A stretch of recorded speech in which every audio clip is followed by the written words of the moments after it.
साथियों, प्रायः सभी पुरुषों की, सभी शादीशुदा पुरुषों की एक कॉमन शिकायत होती है कि मेरी जो पत्नी है वो बोलती बहुत ज्यादा है। जहां आवश्यकता ना हो वहां पर भी वो बोल पड़ती है। उसका अपनी जिह्वा पर कोई कंट्रोल नहीं है। परंतु सभी पुरुष ये बात जरूर याद रखें कि जब भी आप पर संकट आता है, खास तौर पर जब भी आप पर मृत्यु तुल्य संकट आता है, तब सबसे पहले आवाज उठाने वालों में, सबसे पहले आवाज बुलंद करने वालों में वही स्त्री सबसे प्रथम दर्जे में सबसे पहले होती है आवाज उठाने में। साथियों, यहां पर हम चर्चा कर रहे हैं सदा सुहागन योग के लिए, और खास तौर पर यह महिलाओं के लिए ही ये सीरीज, ये श्रृंखला बनाई गई है।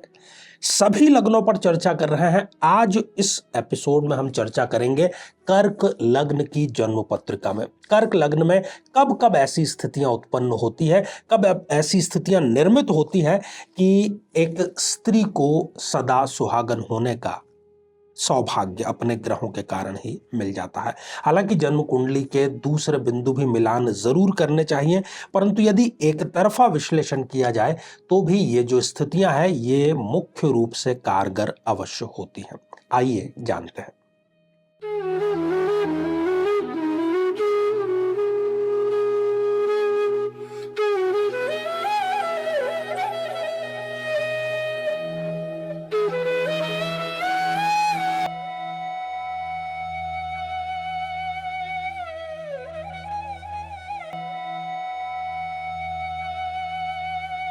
तो मेरे बहुत ही प्रिय और बेहद सम्मानित साथियों, हृदय की असीम गहराइयों से अभिनंदन, बहुत बहुत हार्दिक स्वागत।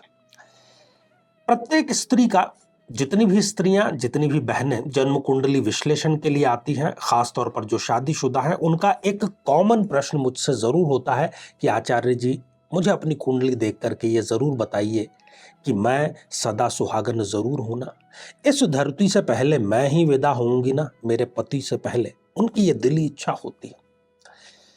तो आइए एक जन्म पत्रिका पर दृष्टिपात करते हैं, और ये जो जन्म पत्रिका है ये है कर्क लग्न की जन्म पत्रिका। कर्क लग्न की ये क्यों हुई जन्म पत्रिका? क्योंकि लग्न में ही 4 नंबर का अंक है।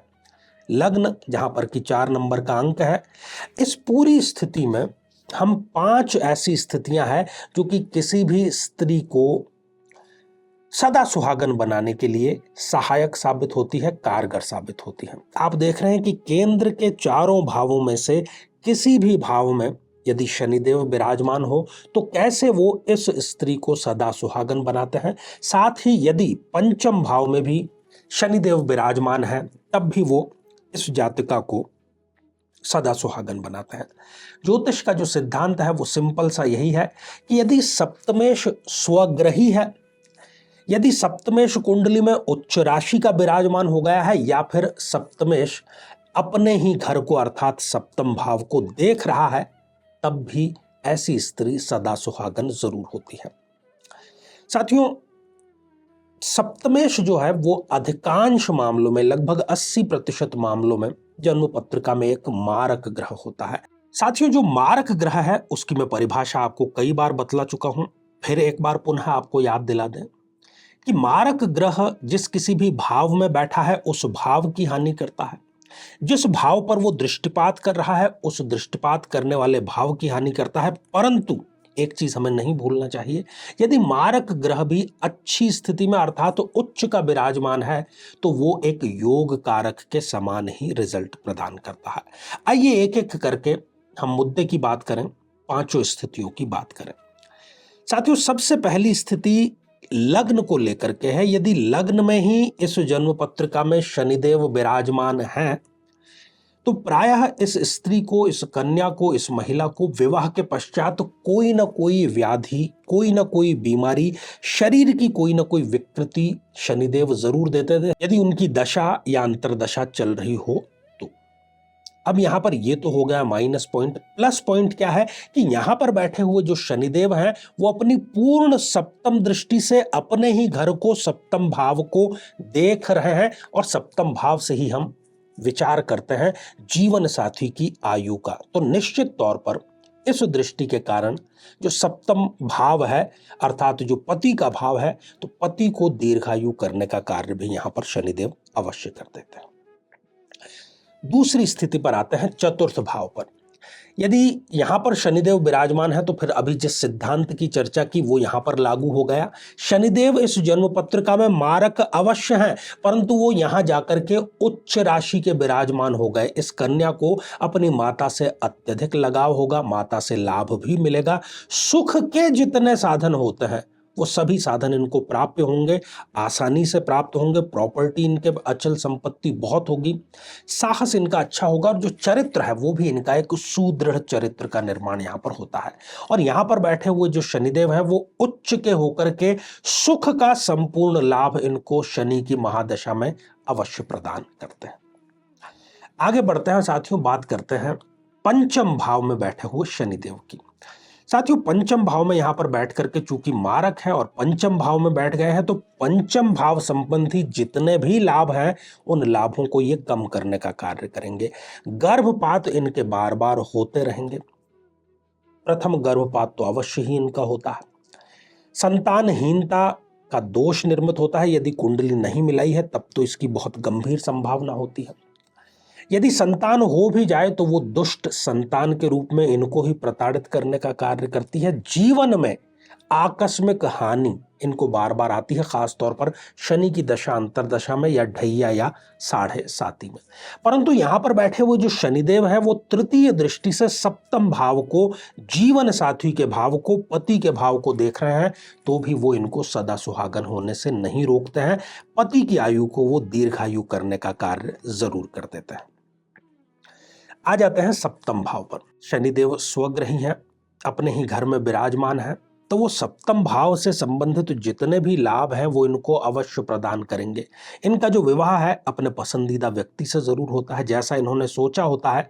जब ये कंवारी होती है कि ऐसा पति हो, वैसा पति इनको जरूर मिल जाता है।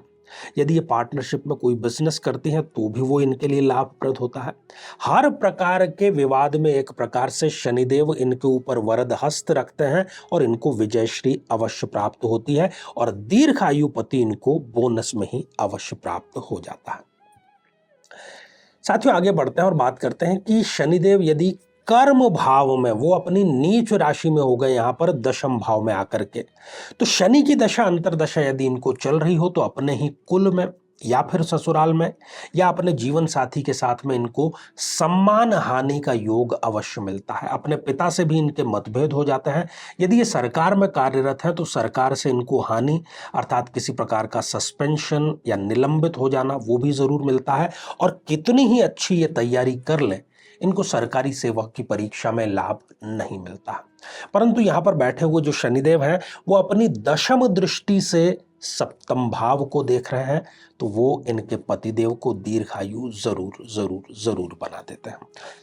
साथियों आपको फिर याद दिलाते चलें कि जब कोई भी ग्रह यदि अस्त अवस्था में हो अर्थात वो सूर्य के साथ में युति कर जाए, यदि वो प्रभावहीन हो अंश वाइज अर्थात वो 0 डिग्री का या 1 डिग्री का या 28-29 जैसी अंतिम डिग्रियों का हो जाए, तब फिर वो फलदायी बिल्कुल भी नहीं रह जाता है।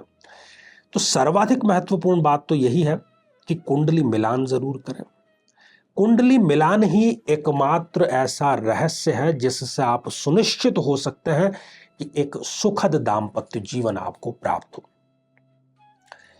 जीवन में किसी समस्या का सामना कर रहे हैं, जैसे कि शादी में देरी होना, पति पत्नी में मनमुटाव या तलाक तक की नौबत आ जाना, संतान का प्राप्त न हो पाना, नौकरी या धन प्राप्ति में बाधा आना, जीवन के प्रत्येक क्षेत्र में किसी न किसी प्रकार की बाधा आना, तो आज ही अपनी जन्म पत्रिका का संपूर्ण विश्लेषण करवाएं और पाएं समस्या से सदैव के लिए मुक्ति। साथियों आगे भी ये श्रृंखला हमारी जारी है और अब हम बढ़ते हैं आज के हमारे कमेंट के चरण की तरफ। और पहला ही जो कमेंट है ये पूजा पॉल जी ने लिख भेजा है। मैं मंगली हूं, मेरी शादी होकर डिवोर्स हो गया है, प्लीज बताइए आगे क्या करें, कुछ समझ नहीं आ रहा है। एक लड़का है जो मुझसे शादी करने के लिए कहा था, उसको सब कुछ पता था, पर अब तो वो ढंग से बात भी नहीं करता, शादी की बात तो बहुत दूर की है। बल्कि वो मुझसे अलग होना चाहता है। अब मैं क्या करूं? देखिए पूजा जी, हमने मंगल दोष पर संपूर्ण श्रृंखला बनाई है, आप यहाँ पर जाकर के देख सकते हैं। उसमें हमने उपाय भी बतलाए हैं। और एक और सूचना आपके माध्यम से हम सबको देते चलें कि एक तो हमें ये गलतफहमी है कि यदि विवाह करते हैं तो ही मंगली दोष असर करता है।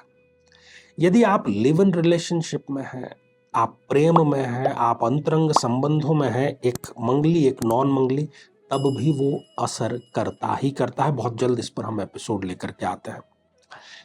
साथियों, अगला कमेंट हमारे नियमित दर्शक अर्चना सिंह जी का है। जय श्री कृष्ण आपने लिख भेजा है। तो अर्चना सिंह जी, ईश्वर आपकी सभी मनोकामनाएं पूर्ण करें, आशीर्वाद हृदय की असीम गहराइयों से। और अगला कमेंट पूनम गेरा जी ने लिख भेजा है। गुरु जी नमस्कार। तो पूनम जी, आशीर्वाद हृदय की असीम गहराइयों से। तो साथियों, आज के लिए केवल इतना ही, और इसी मंगल कामना के साथ में कि आप सभी स्वस्थ, समृद्ध और शांतिपूर्वक जीवन व्यतीत करें। नमस्कार।